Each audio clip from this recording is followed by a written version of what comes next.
呀，没弄了，没弄了，手机呢？搞的嘛，罗干的搞。来个，进来。那你会拆别？进来呀。没弄手机呢？搞的嘛呢？罗。呀，没弄手机呢？搞的嘛呢？嘛罗的搞的叫哪个别的？进来。没苗啊，一个没点了。啊，对的呀。呀，没俺把这种俺都有垃圾的了。没把过过呀。马对呀，你看哪个？俺爸妈没过过了呀。多比没弄包了吧？那没用了。进来。那模拟的嘛，不知道他过过苗子没？哎，爸妈的嘛，没弄呀，搞的嘛呢？手机呢？嘛罗的搞的叫。进来呀。老在没俺路牛一标签，哪的呀？你哎呀，苗啊，这个你。哪的啦不？没俺路牛一啥标的？俺路牛不提的哩。我没路牛提啊，我才用的嘛，没路牛的在。你说那样样皮包俺拆别的毛呢？好的。你这哪里哦？妈，今晚帮他妈去的。好不，你说这个路到底是的，你说那样来to来拆。对，好的。哪里？俺飞边拉不牢呢？啊，俺飞边不拉牢呢？我刚都去玩，里面都下了有。好不，妹妹，这边过过的把咱的呀，知道啊？烧完了没？这个烧完了妹妹。嘿呀，没弄白干嘞，俺没得地里路干的哩，哎哩着，俺那边俺不玩嘛，你说俺表的太罢了，啊，没弄太罢了，没来罢了，俺表的太罢了，没来罢了比，没来罢了，俺罢了，俺不是个脱米了，俺没不是个骨头了比，骨头，脱米了，俺把脱开了，没俺奶奶的包盖，脱开了，没俺奶奶的包盖，没有俺奶奶包盖，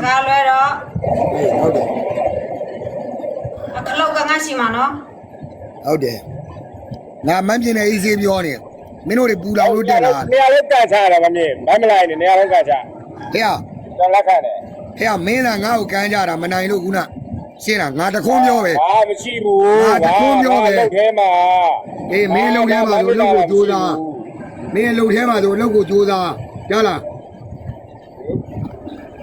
啊，露桌没得把晒了，俺这没得晒了。啊，看他家，看他家，满面来么得拉路，石头来温暖，满面嘛皮的没。没露罢了。耶稣。没露罢了。代表。အဲ့တကယ်ပြောတာမမရှိမဖြစ်မလုံးနဲ့ဝစားဟိုတကတော့ကာကလိုက်မှာအာချစ်ချော့တော့င်းနဲ့ဟိုမှာအာယုလောအာယုကတိပေးသွားတော့ဟိုမှာအဲ့ကောင်ဖဲရမှာ လာပြန်ပြီ မှာတက်ကြည့်တယ်ရှိတယ်ဟေးအောက်ကဟောင်းနေတဲ့ကောင်ကငါအမေနဲ့တီတီကူလိုးခိုင်းတာဒါမေးပါပြောမယ်ဟဲ့ရအဲ့လိုင်းမှာပြောလေအဲ့လိုင်းမှာပြောခဲ့လေအခုအဲ့ဒီကောင်တွေ့လို့ငါပြောနေတာမအဲ့လိုင်းမှာပြောခဲ့လေငါပြောတာနားနေပစောက်ပိတ်ပေးနေတို့လေအောင်သူရငါနည်းနည်းစကားပြောစီပြောဒါလဲဟာသူရေးတာဖះနဲ့ဆဲတာတဲ့အရန်ယုံညံ့လွန်ပြီးတဲ့ပညာမဲ့လွန်ပါတယ်ဟေးအောင်သူရအော်မိမိဟောင်းဟဲ့ကိုလည်းတော့ပြောလဲအောင်မိမိဟောင်းလည်းဖះဘုတ်တယ်သူဆဲတယ်နော်နေမျိုးဆက်လည်းဖះတွေကိုလည်းသူဆဲတယ်ဘာဖြစ်လို့နေတို့ငါ့ကိုပဲလာနိုင်ကျင့်တာလဲဟမ်ဖះဘုတ်ထောင်ဆဲတဲ့လူကလိုက်မှာအများကြီးရှိတယ်ကျမလောက်ခဲ့တာ3နှစ်ကျော်သွားပြီ။ကိုငါလည်းတို့ပြန်ကြားချင်တယ်ဆိုရင်ပြန်သိချင်တယ်ဆိုရင်လုတ်ပေးမယ်စေတနာနဲ့နော်စေတနာစစ်စစ်နဲ့ငါသေးနဲ့ပိုင်းရမလားချီးနဲ့ပိုင်းရမလားဒီတို့အဲ့ဒီနှလန်းကိုတလန်းကိုရွေးပေးပါလောက်ပြပေးပါမမွေးတဲ့တော်ပြီတရားလုံးကြောက်ဟုတ်တယ်မန်းပြေမှန်တယ်ဒုနှစ်ယောက်လုံးမယ်ငါပုံနေပို့ပေးမယ်မန်းပြေကိုတိစနေမလက်ခံတော့ငါဘယ်သူမျက်နှာမှငါမထောက်တော့ဘူးဒီနေ့ဟုတ်တယ်မန်းပြေငါပုံနေပို့ပေးမယ်ငါ AI နဲ့ဆွဲထားတဲ့ပုံနေအဲ့ဒီခြေတော့မိုးမမလည်းရဲဆက်ပြောလာခဲ့တာအေးသူဆဲတာမကလို့သူဆဲတာမကျေနပ်လို့ဟိုစားပါလေဟိုတိုင်းမှုသမဲကိုငါ့ကိုဆဲခိုင်းသေးတယ်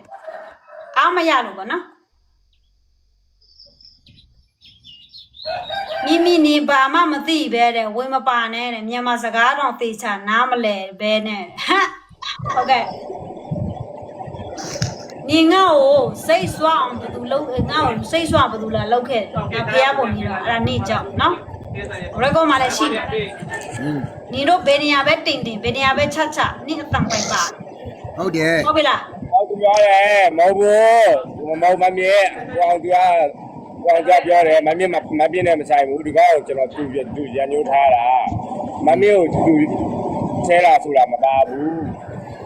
ဆဲတာဆိုတာမကောင်းဘူးဒီနေ့ငါ့ကိုဆဲတာဆိုတာတလုံးကြီးနဲ့ကောင်းတာပေါ့လား အဲ့မှာအကောက်ပြောနေတာ ငါစီးပြတာလဲသူတို့နားထောင်မဲ့ရည်ချင်းမရှိဘူး ဒီမှာရေးထားတဲ့စာအုပ်ပါဦးမမြင် ရည်ချင်းလည်းမရှိဘူးโอเคသူတို့ပြောတာပဲမှန်တယ်သူတို့ပြောတာပဲဟုတ်တယ်ငါပဲမားတယ်ငါပဲခွေးဖြစ်တာငါပဲပိတ်တက်ဖြစ်တာ ပြောလိုက်မမြင် ငါမဟုတ်မကန်နဲ့မဟုတ်လို့လို့စရင်ဖယားနဲ့ပတ်သက်တယ်ငါဖယားဆော်ကားတယ်ဖယားကငါ့ကိုတန်ခတ်လိုက်တယ်โอเคဒီနို့ငါကောမမစာရဲသူတစ်ချက်ချိတ်ပြညီမလေးကောမမစာရဲသူတစ်ချက်ချိတ်ပြလိုက် မတက်လာရဲဘူးချိတ်ပြတယ်ဒီနေ့မှဗာလဲလဲမြင့်မြင့်တယ်တချေတော့ဗလဲနေဘယ်နှရက်စီဗလဲနေဘယ်နှလစီဗလဲမမဲမြင့်လို့လာရေးတာဟာနာမမိုးနဲ့ငါနဲ့နေငါ့ကိုနိုင်စင်းတာဘယ်နှခေါက်စီပြီလဲနာမမိုးရှိတဲ့နဲ့ငါနဲ့မတူဘူးနော်ငါမြန်မာနိုင်ငံမှာကြောင်မတက်ထဘူးဒါကတော့ကျမရဲ့အားနဲ့ချက်မှန်တယ်ကျမအသားမဖြစ်ဘူးကျမအားနဲ့ချက်ဟုတ်တယ်မှန်တယ်ဒါပေမဲ့အဓိကလူဘဝမှာပါလဲကျမရေးလားအသားရေးလား ပြောလိုက်ပြောပြလိုက် နော် မမိုးပွင့်နဲ့လောင်ကြတာ ကျမပြောမယ်ကျမပြောမယ်နိုင်ငံခြားမှာနေတာနော်အိခမိခရေခကားခအိခွန်မြေခွန်အကုန်ပေးရတယ်ငါခွက်တောင်းစားလား နော်ပွင့်ရတယ်မွေးတယ် ငါပါစပဲ့ဒီချီတော့တကောင်လည်းစကားပြောလို့ဖြစ်ပြောတာ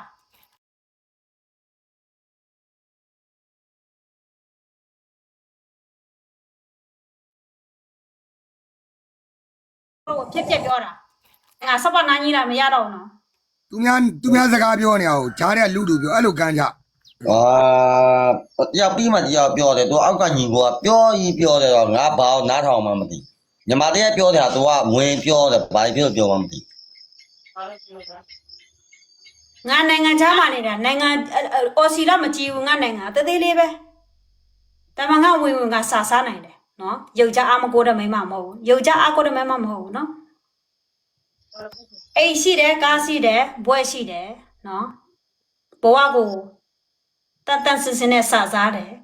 ကိုအားကိုတယ်ကိုယုံကြည်မှုနဲ့နော်နောက်မမို့လို့ယောက်ျားမဟုတ်ဖို့ရပြီးတော့မှဗီဒီယိုရိုက်ပြကြည့်ဟိုပိုက်ဆံငွေသားတွေကိုငါဒီလောက်လူပါတယ်ဒီလောက်ပေးပါတယ်ဒီလောက်သူများကျင်းထက်တိုင်နေတော့ယုံတာပေါ့ကိုမတောင်းစားနေရတာယောက်ျားကိုမဟုတ်ဖို့ပေးတာချွေတာစားနေရတာနော်ဟိုသွားဒီသွားကလည်းစင်လည်းမရှိဘူးနော်ယောက်ျားမပိုင်မသွားတတ်ဘူး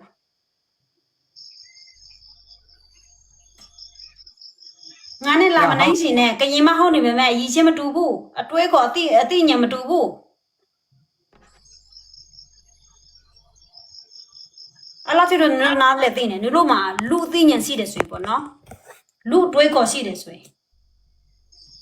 အေးရဟောင်းသူရမင်းကိုဆဲတယ်ကွာမင်းငါ့ကိုဆဲလို့ရဂေါရမနဲ့စုကြည်နဲ့လိုးမာသာလီးပြနေတာလားအေးမင်းကိုဆဲတယ်ကွာမင်းငါ့ကိုဆဲလို့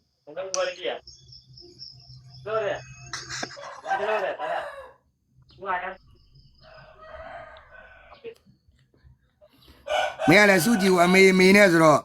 ငါလည်းမင်းကလည်းငါ့ကိုငါ့အမေနဲ့ဟလာဖုန်းကြီးတွေနဲ့ဟလာမပေးလို့တဲ့အဲ့ဒီတော့ငါလည်းဟလာရဂေါရမနဲ့မင်းမေစုကြည်နဲ့ပေးလို့မယ်ကွာယာသီးလာအောင်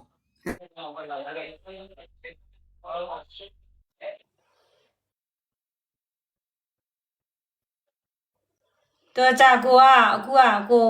ကိုတန်းစင်လာပြောတော့ကိုတန်းစင်အားကိုပြီးတော့ငါကြိုကြွတယ်လို့ပြောလို့အောင်မယ်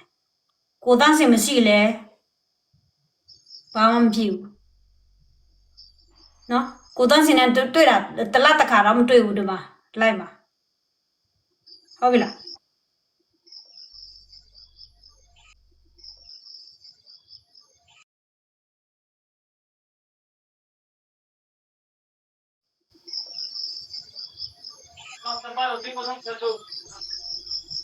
ဒါမှနင်တို့ပြန်ဆက်ခံရတဲ့အချိန်မှာနင်တို့ခံနိုင်ရရှိအောင်တော့ဟိုပြင်ဆင်တာပေါ့နော်我阿妈哥嘛也都ပြန်တဲ့ခါကြလို့စင်မဗာလဲမြင့်မြင့်ကဆိုးတယ်မြင့်မြင့်ကရိုင်းတယ်မြင့်မြင့်ကဟိုကြက်တရေတုံးတယ်အဆက်မရှိတိတ်ကမရှိလာပြောမှာပြောကြက်တရေမရှိတာဘာလို့လဲလူအုံတော့အသိဉာဏ်မရှိတာဘာလို့လဲဟမ် 呀，我家买多路欧那没西的巴来的，阿丁也没西的巴来的，阿都包花，他们啥的哈。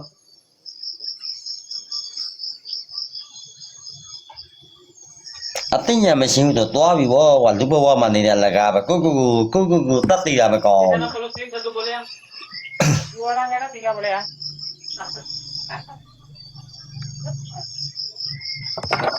ဘာလဲဥစားကိုတန်းစီကိုချလိုက်တာဘသူချလိုက်တာလဲ 嘛，我们超的我嘛爸我碰来装的。 ဒေသကိုမော်နီတာဖြုတ်ပေးပါမမီငါ့ကိုကြီးကန်းကန်ကြ ဟုတ်ကိုသားနဲ့မလုပ်ပါနဲ့ဖះတွေနဲ့လူကောင်းဆောင်မလုပ်ပါနဲ့ အပိုင်ဒီမှာကြည့်လိုက်သူတို့ကျွန်တော်လာဆဲတာဟုတ်လားအပိုင်ရလည်းပဲဗျာသူတို့တီတကူဆရာတော်ကြီးနဲ့ကျွန်တော်ပေးတယ်ကျွန်တော်အမေကိုပေးလို့တယ်အပိုင်ဘဲမလိုက်နဲ့ မဟုတ်ဘဲလိုက်တာမဟုတ်ဘူးကိုသားနဲ့လည်းဗုဒ္ဓဘာသာကိုးကွယ်တာလေ မကိုးကွယ်တော့ဒီနေ့ကစားပြီးတော့မကိုးကွယ်တော့ဘူးအပိုင်ကျွန်တော်လာမပြောနဲ့တော့ဟုတ်လားသူတို့ဗုဒ္ဓဘာသာကိုသူတို့တန်ဖိုးမထားသလိုကျွန်တော်တို့ကအာယုံကိုမလာတော့တာဟုတ်လားအဲ့ဒီမှာဒီပိုင်း ကိုသားနဲ့လူချင်းပြစ်တာဖះနဲ့ပြစ်တာမဟုတ်ဘူး ဩကျွန်တော်နဲ့သူနဲ့ပြစ်တာဘာဖြစ်လို့ကျွန်တော်အမေနဲ့ဘုန်းကြီးနဲ့သွားလိုခိုင်းတာ ဘယ်သူတော့ ပြောကြည့်ပိုင်းကျွန်တော်မားလား အောင်သူရကိုတော်မရင်းနေတို့ဒီမင်ပိတ်ပွဲ အောင်သူရလည်းမရေးပါနဲ့လကကို ဟုတ်ရေးတာတဲ့ ကိုးကွယ်လေဘာမှမဆိုင်နဲ့ဖះဆဲခံရတယ်မလုပ်ကြပါနဲ့တော်ပြီ နှုတ်တရားစာပြီးလို့လေ အောင်သူရမလုပ်ပါနဲ့ငါကြီးအောင်သူရမလုပ်နဲ့မရေးနဲ့ ကျွန်တော်လာပြီးမတောင်းမှန်သမျှကတော့ကျွန်တော်အဲ့ဒီအဆဲတစ်မျိုးနဲ့ပဲဆဲမှာဘာထဲမှာမဆဲဘူး ဘာကြတော့အခုရကြာတောင်းမှာကွာနော်ငယ်လားကြီးလားမသိဘူးအောက်ကညီနေရတဲ့ကောမမမရောနော်အပေါ်ကတော့လိုက်မရှိတဲ့ငါညီကောမတဲ့စိတ်ကိုထိလိုက်နော်အဲ့တော့အားလုံးစီပြီးသွားပြီနော် အပိုင်းကိုကျွန်တော်ပြောမယ်ဒီကောင်ဘယ်လောက်ထိရေးတာလဲဟုတ်လားမောင်မတွေကို ကောမမစာမင်းကမင်းတို့ကောမမစာရေးပြီးဟဲ့မင်းတို့အမေကိုတစ်ချက်ဖမ်းကြည့်လိုက် မောင်မတွေကိုတီတကူလိုးနေတာစောက်ဘက်ကဘယ်လိုပြဲနေပြီဘယ်လိုပဲညာနဲ့လူမျိုးကြီးပါထည့်ပြီးတော့ဘုန်းကြီးတွေနဲ့လိုက်လိုးခိုင်းနေတာ နော်ငါညီစာရေးသူကငါညီ အဲ့ ဖြစ် ဒါ နော် ကိုကရင်ကန်ညပါလေဘောတော့ပါတာအယုံကြည်ရှိတယ်ဟုတ်လား အေး ငါစောက်ပေါ့လာကိုကွယ်ခါတယ်ငါပို့ပေးမယ် မမင်း ပြောတော့ဖះကိုကြည့်ရင်ကြောက်တယ်ဆိုနာတယ်ဆိုဖះသားတော်တွေကြတော့သူများနဲ့လိုက်လိုးခိုင်းဟုတ်လားတန်းစီကိုမကြေတဲ့တန်းစီကိုဆဲလေဟုတ်လား ငါမရမ်းရတာကြာပြီတော့ ဟောလာပြန်ပြီ အဲ့ဒါအခုခဏလေးနော် ငါမေကိုဝီရသူလိုးတယ်လိုးပါစေစုကြည်နဲ့ဂေါရမကိုလိုးခိုင်းမယ်ရပြီ အခုဖြစ်ချင်တာပြောတာနော် ယောက်ျားလား ဒီတယောက်ကိုမကောင်းဒီတယောက်ပဲပြောကွာကျန်တာလည်းမပြောနဲ့ဟော ဟုတ်တယ်လေငါ့ကိုမနိုင်ငါ့ကိုဆဲလေငါမေနဲ့ဘုန်းကြီးတွေနဲ့လိုးခိုင်းကြလို့ မော်မီတော့ ဂေါရမ မေးပြတဲ့ line မှာမင်းသွားပြောလေ ရဂေါရမနဲ့စုကြည်နဲ့လည်းပေးလို့ပါပဲရှင်းလာရ တော်ပြီကိုသားလည်းမလုံးနဲ့ကိုသားလည်းအပိုင်းရလည်းပဲဟိုမှာသူလုပ်နေတာကြည့်ပါလားသူကျွန်တော်မနိုင်ကျွန်တော်ဆဲတယ် ကျွန်တော်မြုပ်ပေးမယ်မဆဲနဲ့တော့ဟုတ်ပြီလားကျွန်တော် ရတယ်ပိုက်တာဆိုကျွန်တော်မပြောဘူး မြုပ်ပေးလိုက်ကိုကြီးရမဆိုင်ဘုရားတွေနဲ့လူကောင်းဆောင်မဆိုင်ဘူးဟုတ်ပါတယ်လောက်သားတာကွာနည်းနည်းနားလည်းပေးကြပါလားကိုလည်းကောရမမြတ်စွာဘုရားကိုကိုးကွယ်တဲ့လူတွေကွာ ဒါဘာပဲဖြစ်ပါအောက်ကညီတဲ့ပေါက်တာလေးမရေးနော်ကိုတောင်းမှန် လာ နော် ကွာရောက်ငါ့ကိုအပေါ်ကလူတွေကရောက်တောင်းဆိုလို့နော်ငါပြန်ဆဲရမလားရောက် မဆဲနဲ့ကျွန်တော်မြုပ်ပေးမယ် ပြောရတယ်ကွာနော်ဒီက ကျွန်တော်တိုင်းမြုပ်မယ်ကျွန်တော်တိုင်းနေမယ်ဟုတ်ပြီလားမဆဲနဲ့ကိုသားလည်းမဆဲနဲ့ ရတယ်ဗျ ပြားသွားယောက်ျားသွားဖုန်းတစ်ဖက်ချပလိုက်လာမဖက်ဖို့ကောင်းတဲ့တကားပြောလိုက်ဟော ဟုတ်ပါမင်းတို့ဒီမှာဆဲလေးတစ်ခေါက်နဲ့ဘာမှမဆိုင်နဲ့ဂေါရမမြတ်စွာဘုရားကိုဆဲခံရတာမင်းတို့မရှက်ကြဘူးလားကွာ ဟုတ်တယ်အားကြီးပြင်မယ်ဟော အဲ့ဒီကောင်ကလားတွေဖြစ်မယ်ဒီကောင်ကလားတွေဝဲမစားတွေကအဲ့လို ဒါကဘုန်းကြီးကမရှက်ဘူးနော်ဘုန်းကြီးကယောက်ျား ပဲ ပဲရှင်း မ ပါ သိပဲနဲ့ကိုအဲ့လိုမျိုးမပြောနဲ့ တမှုကနေနောက်တမှုတက်လာပြီဟုတ်ပြီလား အမောတိတယ်တိတယ်ဒီကောင်လေးလည်းပဲပေါ့ ကားနဲ့နော်နော်အပေါ်ကြီးနေနော် ဟုတ်မို့ကိုချပါဒီလိုစစ်ခွေးမျိုးကလောက်ဒီဒေါ်လာရင်းဘက်ကိုစောတာလေကိုကတော်တော်ကျွန်တော်တို့ဟိုက ဘာလဲစစ်ခွေးဘာလဲစစ်ခွေးခဏလေးဘာလဲစစ်ခွေးပြော ဟုတ်လေမြင့်မြင့်နေမသိနေဝင်ပါနေနဲ့မဆန်ဘူးအေးစစ်နေ လေးပါလေးပါလေး မဆိုင်မဆိုင်လေးငါ့ကို လောင်းလာတယ်ဟောင်သူရ မင်းတို့ကောင်မျိုးရတန့်တယ်ရမအေးလို့ရ စော်ထားခဲ့တာ မင်းတို့ကောင်မျိုးကငါတို့ကဒီတော့မှာ ဒီအခုချိန်ကြီးနားအဲ့ဒီဘုရားပုံနဲ့ပတ်သက်လာအမ ရမင်းတို့လည်းဆဲတယ်ကွာရစစ်တပ်ကိုထောက်ကနေဖုန်းကြီးကုန်လို့ဒီလိုဆဲပြီးကြလားရ ဒီကွာဒါဆို ပြီးကြလားဆဲ ဆောက်ကိုဂေါတမနဲ့ဒိုးကိုင်း အဲ့ရမင်းဆောက်စင်အဲ့ဒါမင်းတရားမင်းဆဲမင်းမင်း စု တော် တိ တော်ရု ဆော ပ် က် နေ ကိုဂေါတမနဲ့ဒိုးကိုင်းနဲ့ယာဒီလောင်ကွာ ဟေးအဲ့ဒါပဲမင်းဆောက်စင်မင်းပြကိုကိုဒိုးမဲ့ကောင် ဟဲ့ငါဘဝမှာ မင်းဆဲတယ်မင်းဆဲတာမင်းမယူရမှာငါတို့ကဝီလိုလိုလိုမင်းကြီးလို့တောက်တော့တယ်မကြည့်ဘူးရှင်းလာရမင်းမေလည်းဂေါတမနဲ့ဘေးလို့ တကယ်စစ်မှန်တဲ့လူတွေဝီသူတို့တီတူလို့ဆဲတော့မနာဘူး မင်းမေလည်းဂေါတမနဲ့ဘေးလို့မှာ မင်းမှတ်တာ ကြားလား မင်းဘာရှောက်ပြောတာကွာဘာရှောက်ပြောတယ် ကိုမေကိုလိုးမဲ့ကောင်မင်းမှတ်တာမင်းတော်လိုင်းဘက်ကတကယ်ရက်တီအကုန်တီးတယ်ဝီတူတီတူဘာဘာဘာ အဲ့ဒီနေပြောတဲ့တော်လာကြီးကငါဆောက်တော့မှာငါဆောက်ဖို့ပဲတော်လာရော အဲ့လိုတီတူတို့ဝီတူတို့ဆဲလို့နားတယ်ဆိုရင်တော့လီးပဲရအောင်ရှင်းလားကိုမေကိုလိုးတန်တယ် အောင်သူကတော်ပြီငါတို့ပြောတယ်လိုက်လို့ပြောတယ်လိုက်လို့ပြောတယ် ဆောက်စစ်ပဲလား ကျွန်တော်လည်းဗုဒ္ဓဘာသာတယောက် ငါဆောက်စစ်ပဲလားတော်လာငါ ကိုလည်းကိုလည်းတော်လည်းမကဘူးဘောရမနဲ့စုကြည့်တယ်မကြိုက်အဲ့မဲ့ဒီလိုကောင် ဘောရမနဲ့စုကြည့်တယ်ပေးလို့ကိုင်းမှာလီး ဒီ တယ် ကောင်ဘလောက်ထိတရေရုပ်တယ် ကြားလားဘောရမစောက်ပါနဲ့ အခုတို့မသိရ ဘောရမဟဲ့စုကြည့်စောက်ပါရ ရှင်းလားဟဲ့ကိုမေကလို့ရအောင်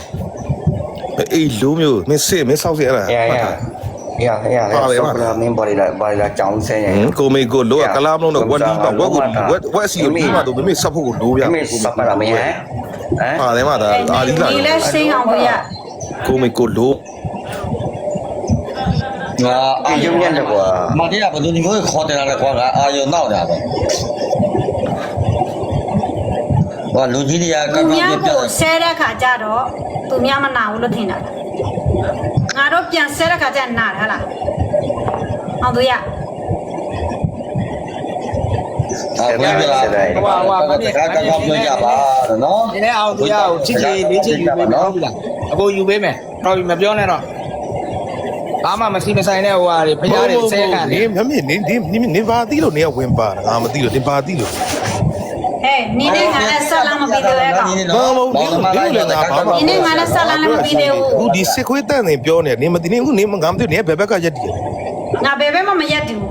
အေးအဲ့ဒါပြောတော့အဲ့ဆိုအဲ့နေအဖြေနေခုပေါ်ပြီဒါ အဲ့ဒါအမေရှူဆောက်ဖို့တော့ပြန်ဝင်လာအမေရှူဆောက်ဖို့တော့ပြန် ကော ဝင် င်း လာ တယ်ကောင်းတယ်ဒါငါတို့အဲ့တော့ကကနန အမေရှူဆောက်ဖို့တော့ပြန်ဝင်လာအတမ်းပါနဲ့ အာလိုင်းလျှော့တော့ဒီခါတိုင်းဇုံမောင်မအေးစေးတကားတော့ဟာခုညတင်းတင်းကြပါဘလို့ဘာဖြစ်နေလဲကွာ ကဲငါညီမမမြင်လမ်းကြောင်းပြောလိုက်လမ်းကြောင်းပြောလိုက်ဒီပြင်ဟာထပဲပြောတော့တော်ပြီဘာလို့မှလဲ ဇုံမောင်မအေးစေးပဲတကားတော့ဟာတင်းတင်းကြပါဘာဖြစ်နေလဲအာတော့ဆိုးပါလားတော့ဆိုးနေပါညီမလေး ချိန်လုံးကြားချိန် လမ်းကြောင်းပြောလိုက်တော့လမ်းကြောင်းပြော အေးစေးနေတာက အဲ့တော့ဟာထပဲပြောဟာထပဲ ဖြစ်တယ်ညီမနော်အလုံးမလိုက်တော့ မမြင်ဘလို့လှလာတယ်အေးစင်းနေတော့ဘလို့ချောလာတယ်ဒါပဲပြောကျန်တာတွေမပြောနဲ့တော့ ဟာဘယ်သူပဲပြော ပြောတယ်ကွာဆဲမင်းတို့ကဆဲပြီးမှဒီမြောက်မေကွာဒီကဆဲမှာစပ်ပူတွေတောင်ပြောနေ ငါ့ကိုဆဲပြရမှာဒီလိုလွယ်လွယ်လေးလက်လာချော့မယ်ဟုတ်လားရအောင်မယ်ဒီမှာ ဆဲခိုင်းတော့ဘူးပြောလေးချပြောပေးမယ် 40ပြည့်တယ်40ပြည့်ဟုတ်ပြီလား နားနေ ခဏငါညမဘယ်သူကဆဲရပြောခွင့်ပြောငါညမဘယ်သူကဆဲရ ကလေးကြောင့်နေဆဲ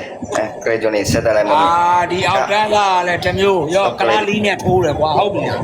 မင်းမေစပ်ပါအာ ကန်ချပလိုက်ကလားနဲ့မင်းမေစပ်ပါဖြစ်အဲ ကလာဆိုဒီကလာ ဆဲလို့တော့ဒီကလားကာပါပေးပြီးတော့တက်ပြောနေတာကလားနဲ့မင်းမေလုံးဟုတ်အာလုံးပါ ကလာဆိုဝင်နေတော့ကလာနဲ့လည်းဆင်းပြေ ပြောမယ်နော်အောင်သူရနေငါ့ကိုနေလောက်တာတဲ့ဟိုးစားတွေ မြင်းမြင်းနေစိတ်လျှော့တားမယ်တော့တာပဲစိတ်လျှော့စိတ်လျှော့ နေ တား စမပိတ်နိုင်အောင်မစင် စိတ်လျှော့စိတ် စ လျှော့ မပိတ်နိုင်အောင်မစင်အောင်နော်ငါပြီးအောင်ပြောမယ်နေငါ့ကိုကာဝါလောက်ပေးတာနေလောက်လိုက်လို့ငါအစဲခံနေရတာအနည်းနဲ့ချီဟုတ်ပြီလား နေငါလောက်ခိုင်းလို့ငါလောက်ရဲလို့ငါလောက်လိုက်တာနော်တမင်တက်တက်ရွရွချက်လောက်ပြီးတာလောက်တာမဟုတ်ဘူးโอเคအဲ့ဒီဆော့ပစားတယ်နေသွားတာလားဟမ်အဲ့ဒီဆော့ပစားတယ်နေသွားတာလားအဲ့ဒါနေဘဲကလူတွေနော် ကိုသူရလည်းအဲ့ဒီကိစ္စနဲ့ပတ်သက်ပြီးတော့ကိုသူရလည်းဘာပဲဖြစ်ဖြစ်မမြင် သူများငါ့ကိုပဲပြစ်တင်တာအောင်သူရနဲ့ဖြစ်နေတာဖယားနဲ့ပါဆိုင် အဖေညီမလေးရင်ပြောပါသေးအဖေညီမလေးရင်ပြောပါသေးနော်အဖေညီမလေးပြောပြီးတော့မှညီကိုတကားပြောနော်ကျွန်တော်ကဘာနားထောင်မှမသိညီမလေးပြော မမ်းမြေမော်နီတာတွေပြုတ်ရင်ပြုတ်မပြုတ်လို့ရှင်ကို့မော်နီတာပေးကွာကိုဘသူလိုက်မှာမတောင်းဘူးမော်နီတာ ဘိုဒီဆောက်ငါပြုတ်လိုက်ပြီ ဟုတ်လားဘာကြောင့်လဲဆိုတော့ ကိုမောကိုသားရကျွန်တော်ပြောမယ်ကိုပြောလို့ရတယ်အကိုတကယ်လို့မကျေနပ်သူ့ကိုဆဲရင်ဆဲလို့ရတယ်ဗျအဲ့ဒီလူကောင်းကောင်လေးတို့ဂေါရမမြတ်စွာဘုရားတော့မဆဲပါနဲ့ငါကိုရကျွန်တော်တောင်းပါ ခဏနေအပိုင်းကိုကျွန်တော်ပြောအောင်မယ်သူကျွန်တော်မကျေနပ်ကျွန်တော်ဆဲလို့ရတယ်ကျွန်တော်မင်းနဲ့ဘုန်းကြီးတွေကိုပေးလို့တာကြအပိုင်းဘယ်မလိုက်ဘူးကျွန်တော်လည်းပြောတယ်လေအောက်ကိုပြောတယ်လေမဆဲနဲ့တော့မဆဲတော့လေကျွန်တော်မြို့မှာမြို့ပေးလိုက်တယ်လေကိုက သူလည်းပေါ်တက်လာတော့သူကျွန်တော်မင်းနဲ့ဟုတ်လားဝီရသူတို့တီတကူတို့နဲ့ပေးလို့တဲ့ဟုတ်လားဒါပေမဲ့သူ့ကကအပိုင်းတို့ကံမချဘူးကျွန်တော်တို့လည်းကန်ချတယ်လေကျွန်တော်ကန်ချလိုက်တာပဲဟုတ်လား ဟုတ်ကဲ့ခွန်ကြီးပြောတခြားနာတာခွန်ကြီးပြောတခြားနာတာနော်ခွန်ကြီးဆရာကြီးပြောတာ မဟုတ်ဘူးလေကွာတီတီကူကဝိဒါရစခွေးထောက်ခံတဲ့ကောင်ကကိုနာဝါကိုမေကိုဒူမျိုးမိသားစုစီးလာ တိုင်းထိနေပါ ဝိဒီသူတို့တီတီကူတို့ဆိုတာမင်းတို့စခွေးကိုထောက်ခံတဲ့တောက်တိုင်မစဲလို့ကတော့ပါကြောမှာကိုမေကိုဒိုးရဲ့လို့တလိုက်စို့ စခွေးကိုဘာဘာလို့စခွေးကိုဘာထောက်ပံ့တယ် ဘိုင်းကျွန်တော်မဆဲဘူးနော်ကျွန်တော်ဘိုင်းကို အဲ့ဒီကောင်ချရှင်းအောင်သူရ ကန်ချလိုက်ပြီထားလိုက်တော့ဟိုကမမြက်လည်းတင်းမပေးနဲ့တော့ ငါတို့ကပဲစခွေးထောက်ပံ့တယ်လို့ပြနေငါမောတကောင်တော့ တဲမဲသူတို့ငါ့ကိုလှုပ်တာခဲ့တာဒီညတညလုံးပဲဒါငါလက် ညီမလေးဘာပြောခွန်ကြီးမခေါ်လဲ ဒါသူခုနေဖြစ်လို့ ဘာပြောခွန်ကြီးမခေါ်လဲ ဘာလို့လက်ခံပြီးအဲ့လိုမျိုးကြွားမလို့ ဒါငါရဲ့ကွက်နင်တို့ငါ့ကိုကင်ချတယ်ရှဲတယ်အုပ်ရှုလိုက်နဲ့ဟမ် အောင်သူ ဘိုး ရ ကထိတ်ကောင်လည်းကျွန်တော်နဲ့မင်းသားကြီးကောင်လည်းကျွန်တော်အာဒီဝင် အောင်သူရ ပြန်တက်လာလိုင်းမကောင်းဘူး ဘာညီကတော့ခဏလေးတော့ဒီတက်လာဘာမှပြောတော့ဒီဘာပြောနားတော့ သူရလိုင်းမကောင်းဘူးပြန်တက်လာတားလေ ဒါကျွန်တော်တဲပြောပြမလား လူပါပြောတယ်ဆိုတာတခြားနားထောင်ပြီနော်ညီမခေါ်တယ်လိုက်လူပါပြောချင်တယ်နားထောင်လိုက်ညီမလေးအပြင်ရရနော် အေးဟိုဘထိတ်ကောင်စောက်ယူလို့စားပေါ်တယ်မင်းဖွန်ကြောင်လာတာမအေးလို့မင်းနဲ့ဘာဆိုင်လဲကိုမေကိုဒိုးရဲ့ ဖြစ်တဲ့လူ ဖာတယ်မှာအာဒီဝါညီလေးဝါ စခွေးတန်းတယ်ကိုမေကိုလို့ဝီသူလိုမှသာဆဲလီးဖြစ်လာရ အောင်သူရငါမေးတာတခြားနေလို့ ဆဲလီးဖြစ်လာရစခွေးတန်းတယ်ရမအေးလို့မျိုးရ လုံးပြီ မင်းစပ်ဖို့တီတီနဲ့ဝီသူနှစ်ယောက်ညှက်ပြီးလိုခိုင်းလိုက်ရှင်းလား အောင်သူရ ဆဲတယ်လီးဖြစ်လာ ကိုချဝိုင်းပါဆဲပါနဲ့ तू ကဆဲတာသူဆဲဘာမှမဟုတ်ဆဲတာ ညီမရကချအဘိကချတခါဘလော့လိုက်ကွာအာယုံနောက်တယ်သူပြောတဲ့စကား အောင်ပါလေငါဆော့စစ်ကိုငုံထား သူရရှင်သူဖော်ပါအောင် ကဲဘလော့ကလာ ဟာနော် ကဲဘလော့ကတက်လာခဲ့ပြော ဘလော့ကြီးဆင်းသွားလိုက်မရှိနဲ့ မဟုတ်ဘူးကိုချစ်ဝိုင်းရဲ့သူစိန်ခေါ်တာကိုချစ်ဝိုင်းကြကြရင်ကိုချစ်ဝိုင်းရဲ့စဉ်းစားကြည့်ကိုချစ်ဝိုင်း ထားလိုက်ငါပြောတာမင်းတို့တစ်ချက်ရှောင်ပေးလိုက်ပါသွားပါကျေးဇူးပြုပြီးတော့မဆိုင်နဲ့ကွာဖရားတွေဆဲနေတာကွာမင်းတို့လည်းကြားတာပဲ ဟုတ်တယ်လေအဲ့ဒါတော့ကျွန်တော်ပြောနေတာကိုချစ်ဝိုင်းရဲ့ဟုတ်တော့လားလူမျိုးချင်းမဟုတ်ဘူးကျွန်တော်ပြောတာကကျွန်တော်မကျင်တော့ဘူးဟုတ်လားကျွန်တော်မကျင်ဘလူတွေမိုက်ပိတ်နေတာဘလူမိုက်ပိတ်နေမိုက်ပိတ်ငါဆင်းမှာနော်မိုက်ပိတ်ငါဆင်းမှာ မိုက်ပိတ်ငါမကြိုက်ဘူးနော်မပိတ်တာငါမကြိုက်ဘူးနော်ခွန်ကြီးမကြိုက်ဘူးနော်ငါညီနေနော် အကောလောကစင်ငါဘလော့ကနဲ့နေရတယ်ပဲစင်းမယ်အဲချမယ်ရှင်းငါဘသူပြန်နာမထားဘူး ဝါတာဘုရားမ ကဲပြော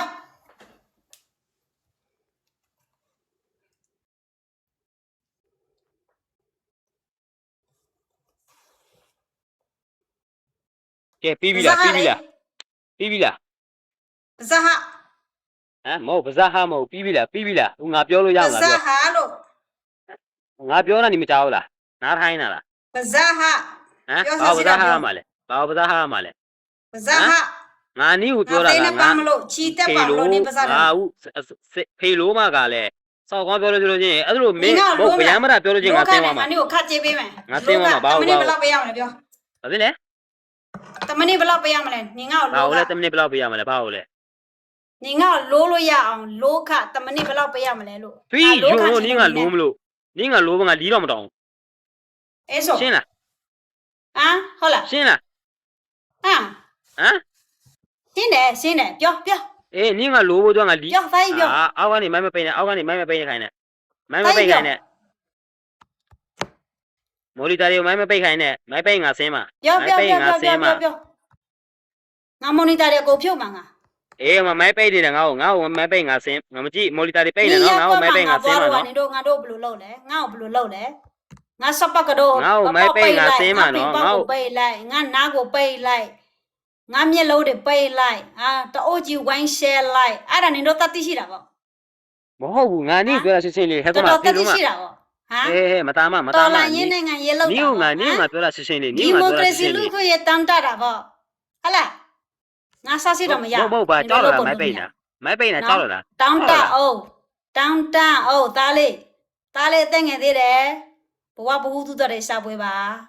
နော်အသက်ငယ်သေးတယ်အချိန်မီသေးတယ် တက်ငယ်လေးလားဟုတ်လားအေးနီစောက်တက်ကြီးစောက်တက်ကြီး ဘလဲ စောက် ဒီ တက် ဘူး ကြီး ချော ရောက် င်းလို့ပဲလုံးမနေနဲ့ တာမဖေလို့မရဲ့ဟာ စ တယ် ပုံ မ မူ ရဲ့ လောက်တာပဲတခုတည်းပဲ ငါပြောတာဘောပေါက်လားဖေလို့မဟမ် တခြားပညာလေးလေးသူသင်ယူပါ နော် နော် ဒီဘာတောင်းမရှိဘူးဒီတော့တင်ပေးတယ်ဘာတောင်းမရှိဘူးရှင်းလားဘောပေါက်လား အသက်ငယ်သေးတယ်သားလေး ဘာဟုတ်တက်ငယ် လာမ လဲ စိတ်ခေါ်နဲ့လာစိတ်ခေါ်ငါကတိန်ပေါ်တိတက်တယ်ဆိုတာနေမတာ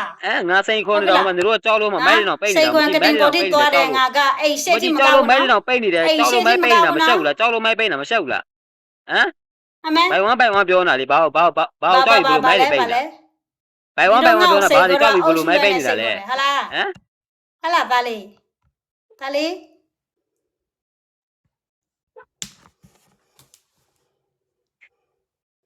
ဟာတယ်မနေကောင်မိုင်းပိတ်တယ်ဟုတ်လားဖေလို့မဟမ် နင်တို့တွေ့ငါရဲ့ကစားစရာပဲသလား ဘာကစားစရာလဲဘာကစားစရာ နင်တို့တွေကငါကစားစရာပဲ ဖေတစ်လို့မရဲ့ဟမ် ငါဆောက်စစ်တောင်းငါတက်လို့လိုက်နင်တို့ပါစားတယ်ကိုအရင်ရက်တာကောင်းတယ် ယွန်းလို့နီဆောက်စေကိုဖေတရားလို့မရဲ့ ငါပြောမယ် ဟာတယ်မရဲ့ အမေစုလို့ခေါ်တာအမေစုဆောက်ဖို့ကနေ အေးအမေစုလို့ခေါ်အေးဖေလို့မဖားတယ်ဖေလို့မဖားတယ်ငါ့ကိုမိုင်းမပိတ်နဲ့ဖေလို့မရပြီနီကျိုင်းတယ်ဖေလို့မမိုက်တွေပိတ်တယ်ဖေလို့မဖေလို့မဟာတယ်မ အမေရင်းလား ကြောက်လို့မိုက်တွေပိတ်တော့လားဖေလို့မရဲ့ အဖွားကြီးထောင်ထဲမှာဝင်နေတယ်နင်တို့သွားထုတ်ကြည့်ပါလားသွားထုတ်ပါလား ဖေလို့မနီဆောက်ဖို့မပါဘူးနီဆောက်ဖို့မပါဘူးဖေလို့မဆောက်ဖို့ပါလိမ့်နီဆောက်ဖို့မပါဘူးဖေတစ်လို့မရဲ့ ဘာဖြစ်လို့ငါလာတိုက်ခဲ့လဲ တယ်မရဲ့ဖေတရားလို့မရဲ့ အရင်ရအောင်သွားထုတ် ဖေလို့မရဲ့ဟမ် ဟုတ်ပြီလား ဘာဟုတ်ပြီလား ဖျားဖို့ငါချင်းနဲ့သွားပမ်းမလားသေးနဲ့သွားပမ်း ဟုတ်တယ်ဟမ်အဲ့နီဆောက်ငါဆောက်လို့ဖေလို့မဘာတိုင်းမိုင်းမတိုင်းနဲ့ဖေလို့မဒါနီးကငါတက်ပြီးပြောတာဖေလို့မဒီတက်ပြီးဆုံးမတာနီးလိုက်မအောင်ငါတက်ပြီးဆုံးမတာဖေလို့မတော့ပေါ့လားဟမ် ဆောက်ခွက်ပြပြီးပြောဆောက်ခွက်ဖွင့်ပြီးပြောပါလား ငါဆောက်ဖို့ခွင့်ပြောလို့ရှိရင် ဆောက်ခွက်ဖွင့်ပြီးပြောပါလား နီဖေလို့မဒီဘာမိုင်းပိတ်နေတာဖေလို့မတော်ပြီးနေမိုင်းပိတ်ငါဆင်းပြီးဒီကောင်မိုင်းပိတ်ငါ ကျက် ဆ တ င်း ရေတွေရှိအောင်ဖွင့်ပြောပါလားလာမရွာပြောပါလားဖွင့်ပြောပါလားလာမရွာနဲ့မရွာနဲ့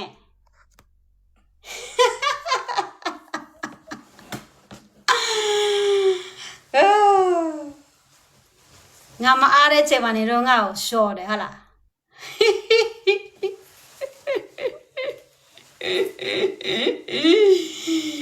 ရတာကောင်းလိုက်တာဝဲဘလို့ဆွဲရှိဆိုင်ကောင်းမလဲနောက်တစ်ခေါက်တက်လာအဲ့ဒီသိလေထွင်ထားမယ်နော်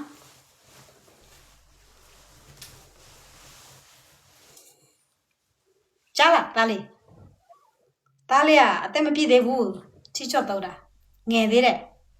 ငါသားအသက်ငယ်သေးတယ်ဘဝဘဟုသုတတဲ့ရင်စားပွဲပါနော်ဒါလေးသားတဲ့သက်ငယ်သေးပါလေရှင်ကဲအောင်သူရနေလက် ဘာဖြစ်ငါတော့အကောင်းပြောမှာပါဘာဖြစ်စိတ်ကိုထိတ်ဒေါသကြီး ငါအကောင်းနားထောင်ပါတယ် ဒေါသကြီးအသားပုံမဲတယ်တကယ်ချင်းစိတ်ကိုထိတ်နေအသားအရင်နဲ့မဖြူတဲ့ခါကျတော့လေအဲ့လိုမျိုးနေတော့မျက်နာရပြုံးတာမျက်နာရနေပြုံးတာနေအတွင်းစိတ်တယ်မနေဒေါသအလုံးလိုက်လိုက်ထွက်တာငါ ဒါနေ့ရက်စကားโอเคအကောင်းပြောတာတဲ့အဲ့ဒါစကားအကောင်းလာပြောတာတဲ့ကဲဘလော့ကလာတက်လာမယ်ဒါလေးဒီတညလို့ကျမမအေးဘူးဒါလေးပြော နီလူဆန်ပါလားနီမိုက်ပိတ်ပါ မင်္ဂ လား လာပါနေကောင်းလား မဟုတ်နီလူဆန်ပါလားနီကမိုက်ပိတ်ပါလား ဒါလေး ဟမ်အဲ့နီဆောက်ဖို့မပါဘူး အလုပ်ကနေရှင်ပြေလားလို့ ငါနီကိုပြောလိုက်မယ်နောက်ဆုံးငါနီစကားတစ်ခုပြော တလောက်ဘလောက်ရတယ် နီငါ့ကိုမတင်လာလို့ရှိရင်နီငါ့ကိုမတင်လာလို့ရှိရင်ငါပုံတောင်းပြီးဆဲနီနီကြိုက်တယ်လို့ငါဆောက်လို့မဆိုင်ဘူးရှင်းလား ငါဖျားတယ်ငါမှမရှိ နီဘာတိုင်းမိုင်းမတိုင်းနဲ့နီဘာတိုင်းမိုင်းမတိုင်းနဲ့ အေးငါဖျားတယ်တရားတယ်လာမထဲနဲ့အာယုံနောက်တယ် လာမဆုံးမနဲ့ 你送嘛要你把木路嘞？ ဒီအသက်ဒီအရွယ်ကဆုံးမတဲ့အရွယ်မဟုတ် 来人买杯表米趴的嘛， ဟုတ်ပြီလား 俺谁来表嘛配路嘛， ဒါပဲပြောတတ်တယ်လေနေတို့တော်လာရဲ့နိုင်ငံရေးသမားတွေကစော်ကားမယ်မိုက်ရိုင်းမယ်စွဆွဲမယ်လူစွဆွဲမယ်လူတွေကိုကြုံတို့ထိုးထက်မယ်ဒါပဲနေတို့လောက်တတ်တယ်အမေစုဆောင်နေမယ်နေတို့သွားထုတ်ပါလားရလားမရဘူးပြောနိုင်တယ်ဆိုနိုင်တယ်ရှဲနိုင်တယ်မမြင်ပဲလာတိုက်ခိုက်တယ် fuck you ပဲရမယ်နေတို့တွေ